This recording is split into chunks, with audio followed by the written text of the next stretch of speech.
दोस्तों, गैंगस्टरों और अपराधियों की दुनिया के बारे में जानने का मन हम सबका करता है कि वो कैसा जीवन जीते हैं, कितने शक्तिशाली होते हैं, क्या काम करते हैं, कहाँ रहते हैं और लोगों को उनसे क्यों डर लगता है। आपराधिक मामलों में केवल पुरुष ही आगे नहीं होते, बल्कि महिलाएं भी कम नहीं हैं। भारत के इतिहास में ऐसी कई लेडी गैंगस्टर्स के नाम दर्ज हैं, जो समान रूप से प्रभावशाली और खतरनाक थीं, लेकिन वे सुर्खियों से दूर रहना पसंद करती थीं। लेकिन फिर भी उनके नाम से आमजन की तो छोड़ो, पुलिस भी थर थर कांपती थी। आज हम बात करेंगे भारत की इस अपराधियों की दुनिया में उन आंटियों, आपाओं, दीदियों की जिन्होंने अवैध धंधों के कारण अपना नाम कुख्यात अपराधियों में शामिल करा लिया। नमस्कार, एक बार फिर से मेरे चैनल नारी अनारी में आपका स्वागत है।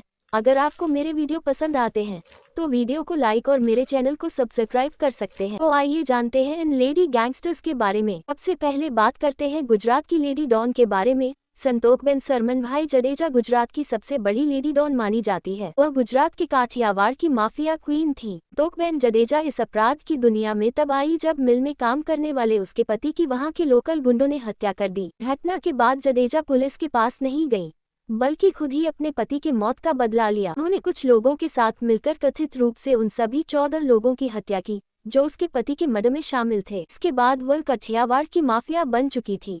ट्रांसपोर्ट के बिजनेस से लेकर रियल एस्टेट बिजनेस तक हर जगह संतोकबेन की तूती बोलती थी।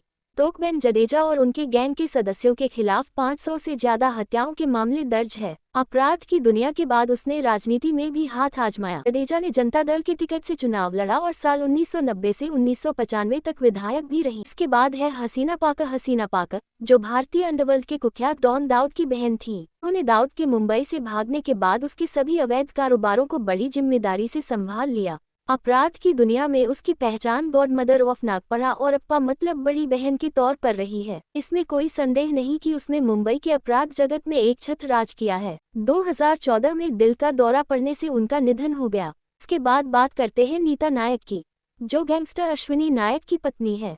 मुंबई का गैंगस्टर अरुण गबली ने अश्विन को एक बार घायल कर दिया था। उनकी सहायता उनकी पत्नी नीता ने की।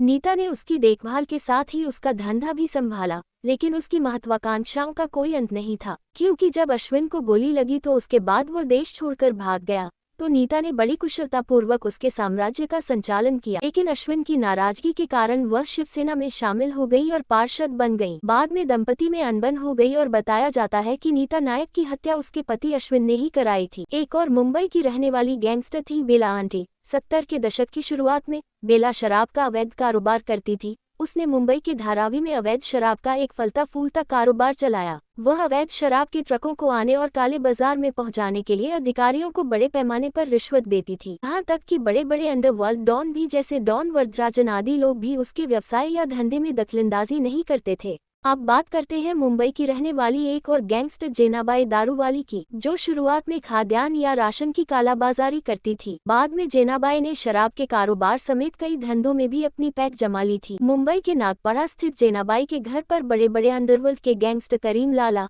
हाजी मस्तान और क्राइम ब्रांच के अधिकारियों का आना जाना लगा रहता था। इसका कद इतना बढ़ गया था कि हाजी मस्तान जेनाबाई को आपा कहकर बुलाता था। हालांकि जेनाबाई का कोई गैंग नहीं था, लेकिन उसके संबंध बड़े बड़े गैंगस्टरों से था और प्रमुख गैंगस्टरों और तस्करों ने कभी उसके आदेशों की अवहेलना नहीं की।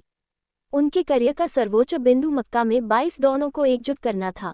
बात करेंगे मुंबई की रहने वाली शशिकला रमेश पाटनकर की। वो मुंबई की सबसे बड़ी ड्रग पेडलर थी। शशिकला पहले दूध बेचने का काम करती थी, बाद में शशिकला ड्रग्स के धंधे में उतर गई। ड्रग्स बेचकर शशिकला ने 100 करोड़ की संपत्ति जमा की थी। शशिकला को 2015 में गिरफ्तार कर लिया गया था। इसके बाद है अशरफ खान या सपना दीदी। बुर्का पहने अशरफ को ये भी नहीं पता था कि उसका पति महमूद कालिया दाऊद इब्राहिम के लिए काम करता है, तक वह पुलिस मुठभेड़ में नहीं मारा गया। आरोप था कि कालिया की हत्या दाऊद के इशारे पर की गई थी। अपने पति की मौत का बदला लेने के लिए अशरफ सपना बन गई। उसने हथियार चलाना सीखा और 1993 के मुंबई ब्लास्ट के आरोपियों को खत्म करने की योजना बनाई। जब वह दाऊद की आंखों की किरकिरी बन गई तो उसने उसे भी खत्म करवा दिया। के अलावा समीरा जुमानी गैंगस्टर अबू सलेम की पत्नी है। समीरा जुमानी कई बम ब्लास्ट, फ्रॉड, वसूली जैसे संगीन अपराधों में शामिल रही है। फिलहाल समीरा भारत से फरार है। वह भारत की मोस्ट वांटेड लिस्ट में शामिल है।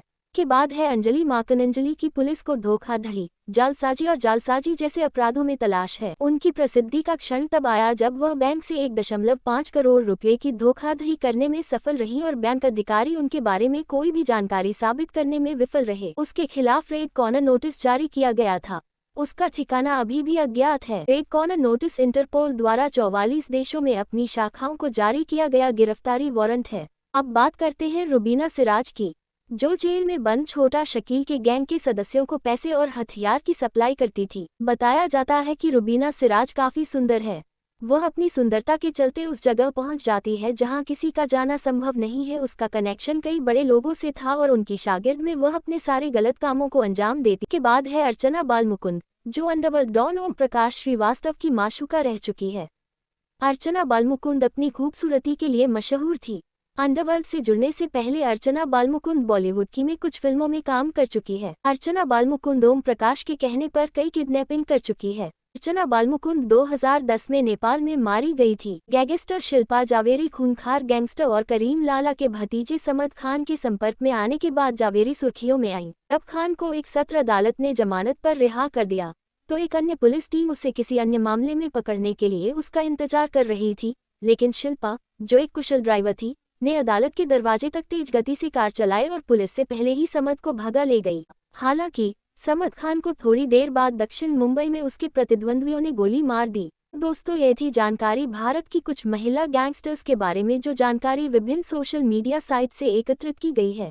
उम्मीद करती हूँ कि आपको पसंद आई होगी। अगर आपको वीडियो अच्छा लगा तो लाइक कर दीजिए और चैनल को सब्सक्राइब जरूर से करिए। वीडियो देखने के लिए आपका बहुत बहुत धन्यवाद। आपका दिन मंगलमय हो।